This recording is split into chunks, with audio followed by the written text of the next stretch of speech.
Beautiful song. They did a good job on it. First time I heard that song, Brian sang it. I thought that's a pretty song I ever heard in my life. Still do. I have several favorites. You know, it's hard to really pick out a favorite song. There's so many of them that you just really like. But that certainly is a good song. It's good to see each and every one of you this morning. Really glad to have Doris. Where is she? Oh, there she is. Okay. I was looking at Walt, and there was a big space in between there.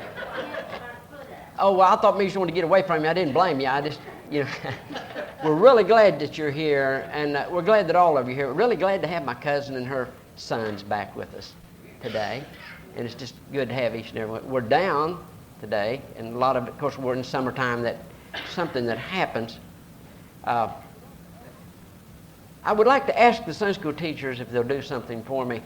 Every one of you, I know, have a role, a Sunday school role. And I can't keep up with everybody. So every Sunday, if you will write down the names of those that aren't there, that aren't there. Either you call them, have somebody in your class call them, or give me the names, and I'll call them. Because I feel like too many people are slipping through the cracks. Too many people feel like they don't care if I'm there or not. They don't even know whether I'm there or not. Because we need to contact and keep in contact with those people that are not showing up. And there's nothing worse than feeling like nobody cares. And we don't want people to think that we don't care, because I know you do care.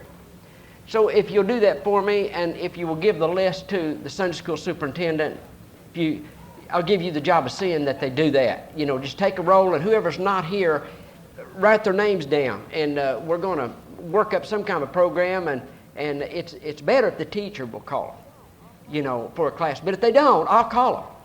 I don't mind calling them, but somebody needs to contact them or send them a card or something to let them know that they're missed and that we do know that they're not here. But from the pulpit, I can look and see that a lot of people aren't here, but it's not always easy to tell who those people are that aren't here. But if I have a list, well, then I'll have something that I can work from. So I'd appreciate it if you would do that. Susan's not here today. Friday night, she was using the weed eater, and she didn't have her goggles on. And she hit something that flew into her eye and cut her eye. And I took her to the emergency Saturday morning, and there wasn't anything in her eye, but it had just scraped her eye. And he put some kind of salve or something in it and put a great big old patch over her eye. And that's the reason she's not here. She couldn't wash her hair. You know how women are about their hair. They're not bound to go anywhere unless their hair looks just right. But she will be here tonight whether her hair looks good or not. But after church, I'm going to take her back to the hospital, and maybe she won't have to have another patch on. But whether she does or whether not, she'll be here tonight. She didn't like it because I can slip up on her blind side. See, she can't see me. And that really bothers her a lot. Turn to chapter 2 of Hebrews, if you will. Chapter 2 of Hebrews.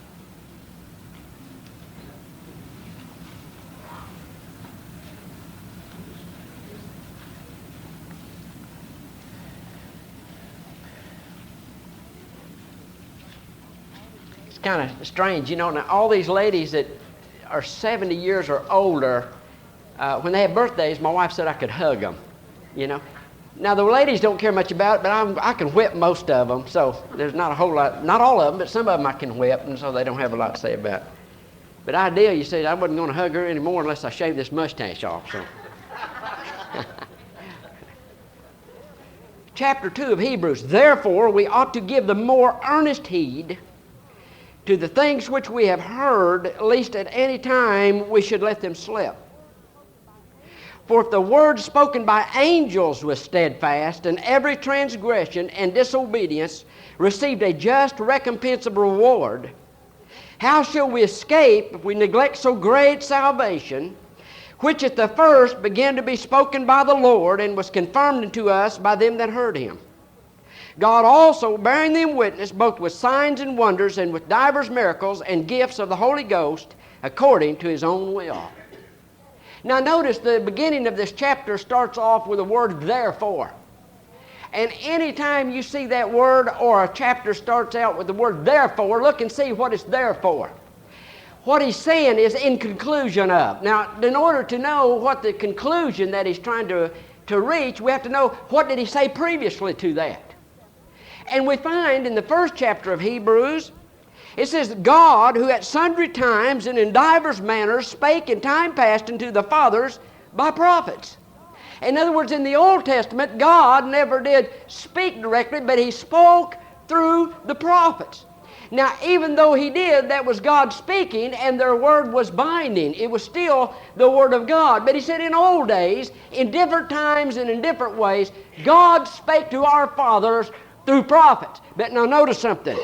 But in these last days, hath in these last days spoken unto us by his Son, whom he hath appointed heir of all things, by whom also he made the worlds, who being the brightness of his glory and the express image of his person, and upholding all things by the word of his power, when he had set by himself purged our sins, sat down on the right hand of the majesty on high. Chapter 1. Now notice what he's saying. He's saying, you better listen up. And you better listen to what's being said and not let them slip. Why? Because the one that spoke last was the Lord of glory himself. You know our problem, we have never seen the Lord in his glory.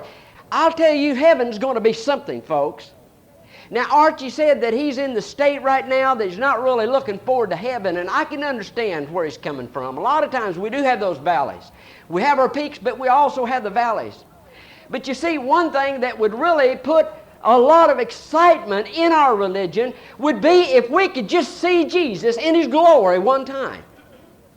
Now stop and consider who this was, first of all, that spake.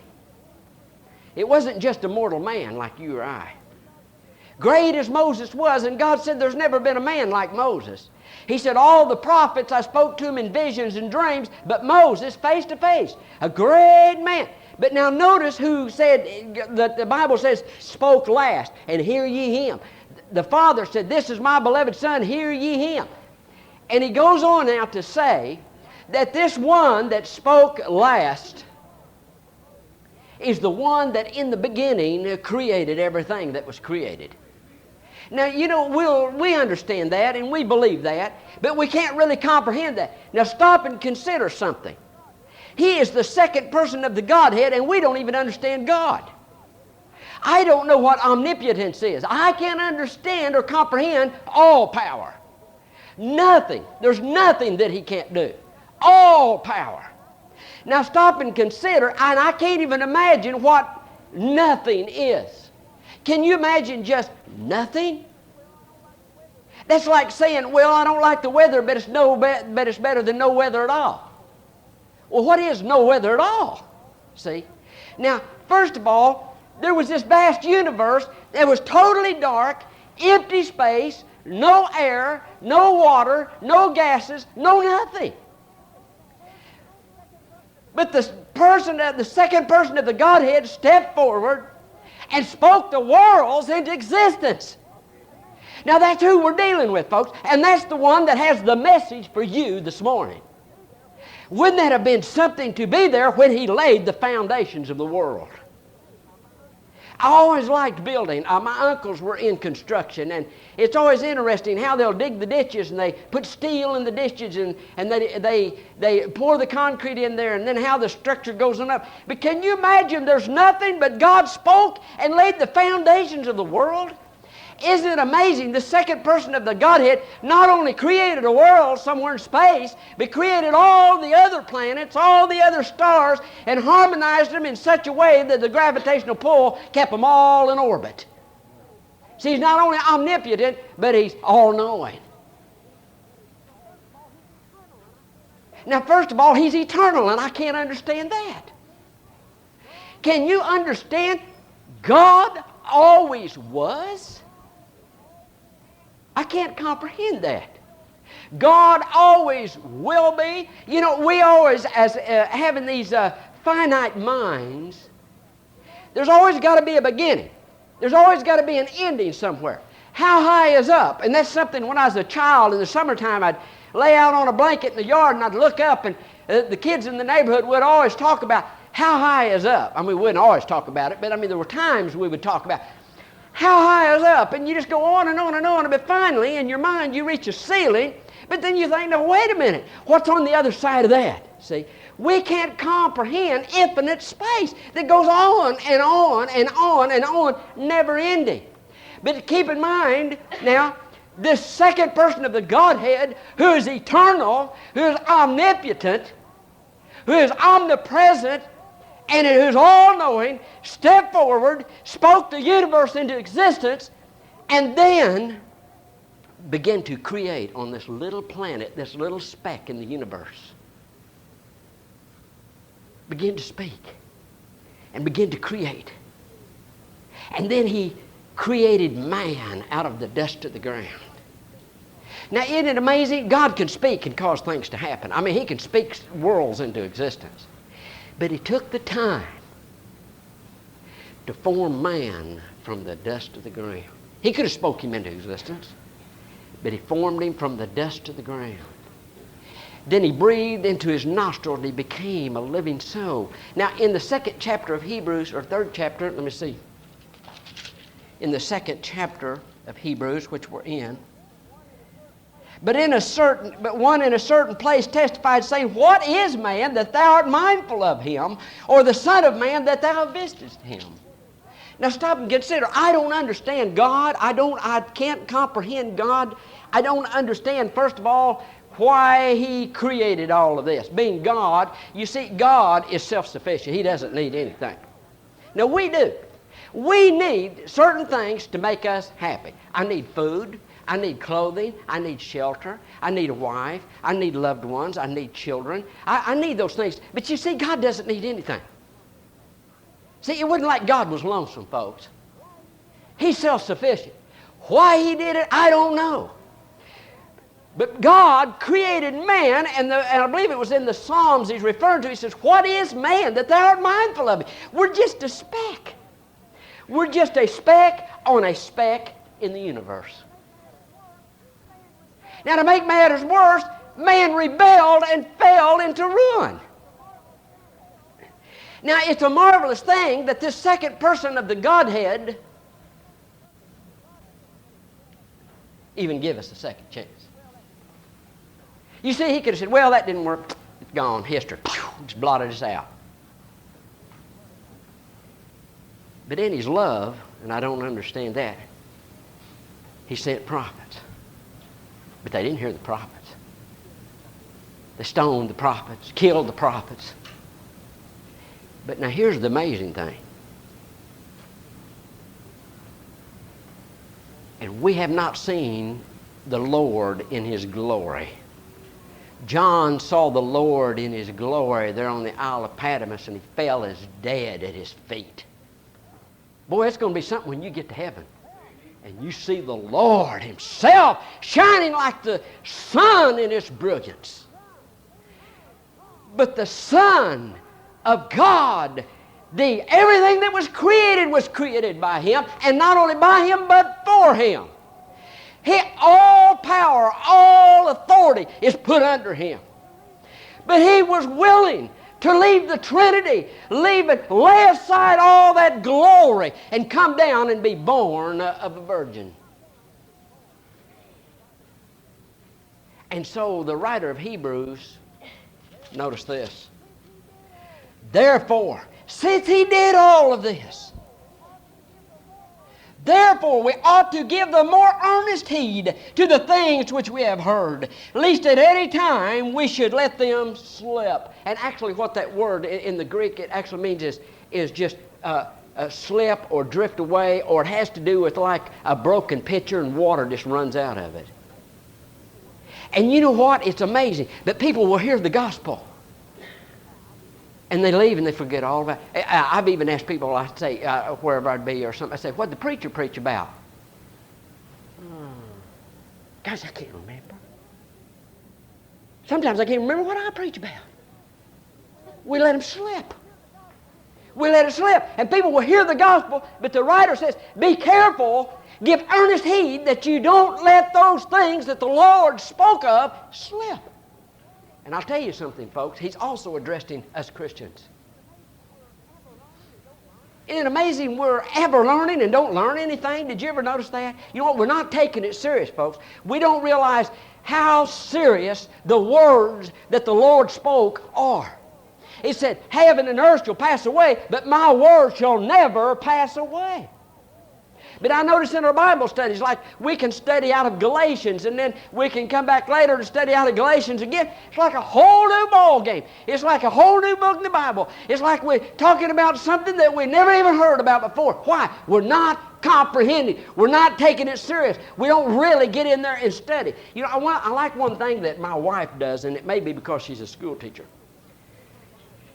But I noticed that in her Bible, and I don't care who's preaching, whether it's me or somebody else, she always outlines it. She will always write down what that preacher said, the main points, so that when she gets home, she can look up those verses and she can study it because she wants to know, what did God say? What did God say? But so many times, and I'm just as guilty as anybody, we'll sit back there and someone will be teaching or someone will be preaching, and we're sitting there just daydreaming. We'll be sitting there thinking, well, now in a little while I'm going to be going out the lake, or I'm going to be watching football. He says, give earnest heed to those things that the Lord spoke. Give earnest heed to those. Don't let them slip away. Why? Why? Because notice this. For if the word spoken by angels was steadfast, in other words, when the angels was the mediator, the angels gave to Moses the law. If the law was steadfast, and folks, it is. You see, the law makes no provision for transgressions. Did you know that? It's not like do the best you can. Oh, no, that's not the law. The law is the wages of sin is death. It's steadfast. Anyone that breaks the law is under the death penalty. And it says if the law that was given by angels is steadfast, how much more? Notice, for if the word spoken by angels was steadfast, and every transgression and disobedience received a just recompense of reward. What does that mean? Of all the commandments, the 10 commandments, any one of them carries the death penalty, folks. You can keep 9. You can keep 9. You can keep them perfectly. But if you break one, you're a sinner. You're under the death penalty. That's the reason Paul said if you break one, you just well break all of them. And he said if that's true, and it is true, then how much more should we listen to the second person of the Godhead than the angels that He created? Now, since it's the Lord of glory speaking, then the writer of Hebrews says, how shall we escape if we neglect so great a salvation? Now, notice what it says, if we neglect it. You know what? I've never met anybody. I have never met anybody that says, guess what? I've made plans to go to hell. Yeah, I'm looking forward to it. I've made plans to. I know I'm going there because that's where I want to go. I've never heard anybody do that. Listen, everybody you talk to, but I have heard them say, well, I might go there, but I ain't planning on it. Folks, you can go there without planning on it. Did you know that? You don't have to plan on it to go to hell, but a lot of people think you do. All you have to do is neglect. Neglect. All a farmer has to do, a farmer doesn't have to go murder somebody to let his farm goes to ruin. All he has to do is just neglect to pull the weeds. All the farmer has to do, he can just sit in the house and neglect to sow. Or all he has to do is just neglect to reap, and the crops rot in the field. You know what? I'm not going to have any green beans this year. I'm not going to have any sweet corn. I did last year. Because you know why? I neglected. Now, I didn't go out there and spray Sure-Kill or something all over the garden. I didn't go out there with a weed hook and chop it down. I just neglected to put in a garden this year. Just simple as that. I just kind of stayed in the house. Neglected to do it. Now, if you people raise gardens and have a little mercy, I might have some fresh vegetables. But I'm not raising it. In fact, it didn't turn out too good last year either. I'll tell you why. I went down, and here's the way I am. I bought the best seed I could find. You know, they'd say, well, we got this, but I found out what's the best kind of tomatoes, and they were called something star. I don't remember. Boy, and they did. They were real pretty, real red, real round and pretty red without any blemishes. And I bought this sweet corn. I think it's called candy corn. You know, I asked, what's the best kind of corn? And, you know, and guess what I did? Oh, how many have heard of Kentucky Wonder green beans? When I was a kid, we had Kentucky Wonder green beans. I've never eaten beans like that anymore because you have to string them, and people don't like to do that, to take the easy way out, and they plant that other stuff. But I went and got me some Kentucky Wonders. Boy, I tilled up that garden. I put me some potatoes in, corn, Kentucky Wonder green beans. Didn't do much. It didn't do much. You know why? I neglected to pull the weeds. I don't like to pull weeds. See, I didn't go chop the beans down. I just let the weeds just kind of take over. I didn't get one mess. I don't think, maybe I got a mess. And I told Evelyn, she said, oh, I like those Kentucky Wonder green beans. I said, I'll bring you a mess. I never did get a mess. I'd go out there and get like 6 beans, and I'd put them in the crisper, and time I got enough for a mess, well, they's already withered up and, you know. And the only reason for it was just I neglected to pull the weeds. I neglected to take care of the garden. And folks, to go to hell, all you have to do is just neglect. That's all. Just go on like you're going. There's a true story about a man that was in the Niagara River, and he went to sleep in his rowboat. He just drifted and he drifted and he drifted, and he went over the falls, and it killed him. You know what? He didn't paddle. He didn't paddle towards the falls. He just neglected to do anything. And folks, all you have to do to go to hell is just neglect salvation. And you know, people don't realize that. People think you've got to actively do something. Well, I haven't killed anybody. I've never committed adultery. I haven't robbed a bank. I'm good to my neighbor. Well, you know, a farmer could use the same argument. I don't know why my corn didn't grow. I've never killed anybody. I've never robbed a bank. Yeah, but you didn't plant any seed. You neglected to plant it. You neglected to weed it. And so what he's saying here is this. How shall you escape? You see, that's a question I can't answer. That's a question you can't answer, and that's a question God can't answer. And God knows all things, but he can't answer that question. How can you escape? And the reason for it is because there's no answer. You can't escape.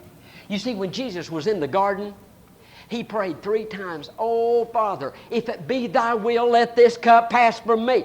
3 times he prayed that prayer. God never delivered him. Why? Because there wasn't any other way.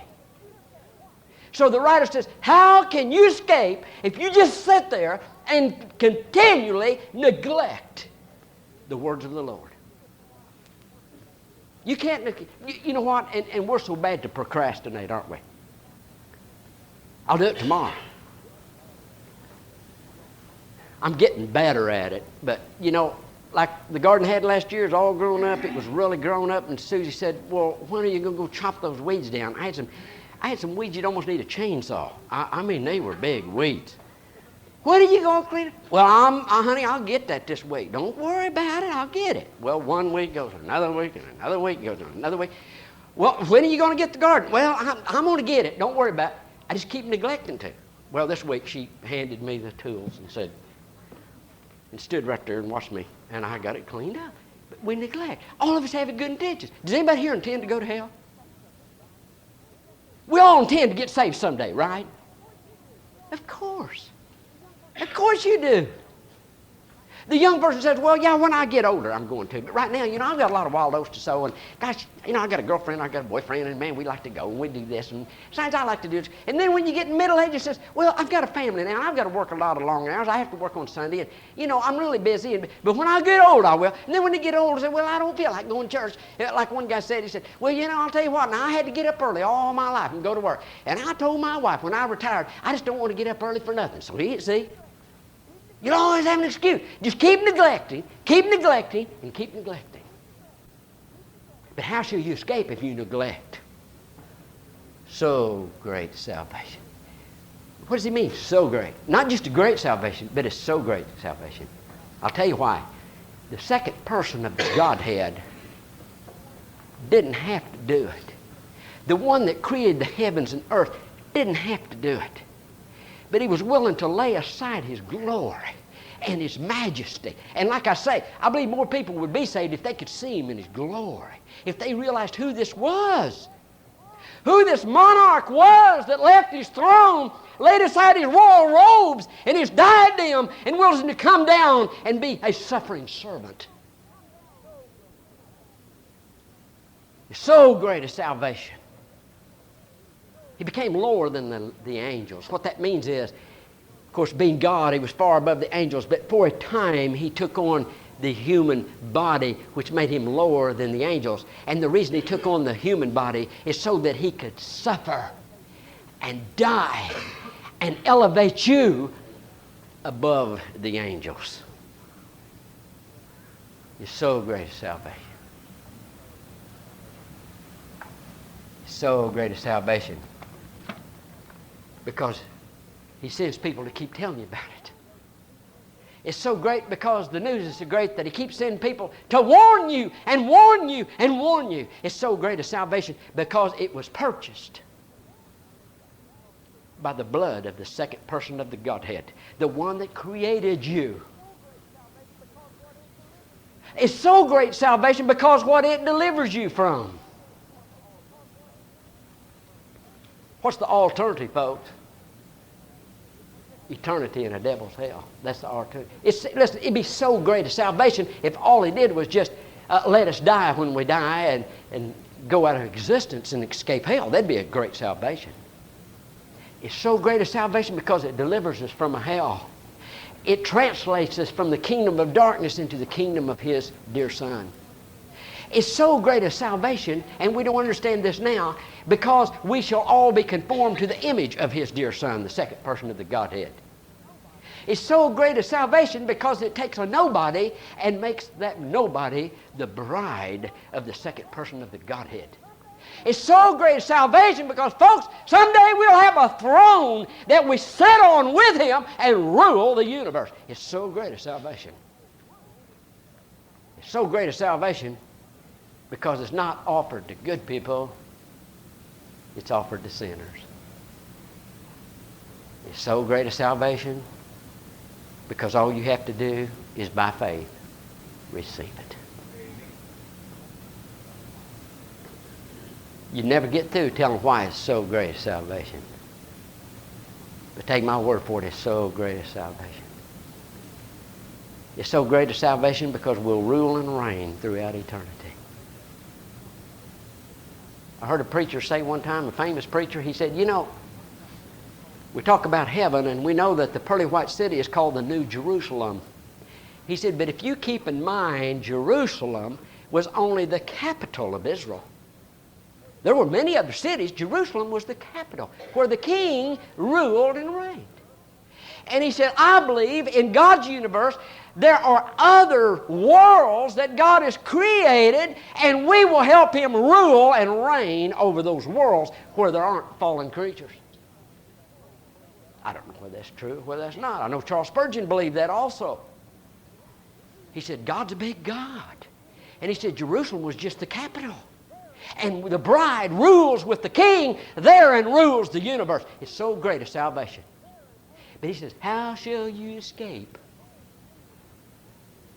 if you neglect it? And he says, don't let what you hear slip. And I'll tell you what, it will, because Satan will come and take that out of your heart. You walk out this door and by this afternoon, you'll be hard put to remember what I preached about. He'll steal that seed right out of your heart. In other words, when you hear it, latch on to it. Latch on to it. Like old blind Bartimaeus. He was there outside of Jericho and he heard a commotion and he asked someone, said, what is it? What is it? And they said, Jesus of Nazareth is passing this way. And he started crying out, oh Lord, Son of David, have mercy on me. And they said, shut up, you old blind beggar. Shut up, you're bothering him. Oh, he wouldn't shut up. Lord, Son of David, have mercy on me. And Jesus said, what is that? He said, oh, it's just an old blind beggar over there causing a commotion. He said, bring him to me. And they come over and they said, be of good cheer, for he calleth for thee. They brought him over there. The Lord said, what can I do for you? He said, oh Lord, that I might receive my sight. The Lord healed him. Every one of us ought to be like old blind Bartimaeus. Lord, listen, don't let him walk on by. See, blind Bartimaeus knew that Jesus was passing that way. It might be the last time that he'd ever come that way. That was the only shot he had. Jesus of Nazareth, Lord, Son of David, have mercy on me. Boy, that's what we ought to do. Listen, you might walk out this door and this is the last chance you got. The good news is he's passing this way, but don't neglect it. Don't be so presumptuous as to think you have another chance. Maybe you do, but maybe you don't. And if you don't, how shall you escape? How shall you escape the judgment? How shall you escape condemnation if you neglect so great salvation? Let's stand.